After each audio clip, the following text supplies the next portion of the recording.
ఈ వీడియో చూసే ముందు మిమ్మల్ని ఒక క్వశ్చన్ అడుగుతాను. మహాకుంభమేళ ఎన్ని సంవత్సరాలకి ఒకసారి వస్తుందో కింద కామెంట్ చేయండి. ప్రయాగ్రాజ్ లో జరిగే మహాకుంభమేళ యొక్క స్టోరీ ఏంటో తెలుసా? క్షీరసాగర మదనం.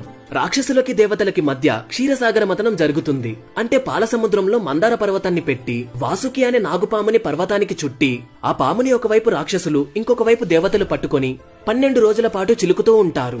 అలా తిప్పుతూ ఉన్న ప్రాసెస్ లోనే కామధేనువు, చంద్రుడు, తులసి, లక్ష్మీదేవి, పారిజాతం, అప్సరసలు వచ్చిన తర్వాత ఒక కలశంలో అమృతం వస్తుంది.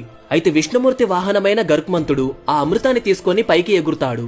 అప్పుడు ఆ అమృతంలోని 4 చుక్కలు మన భూమి మీద 4 ప్లేసెస్ లో పడతాయి.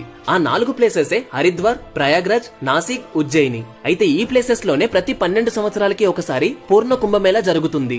అయితే ఈసారి జరగబోయేది మహాకుంభమేళ.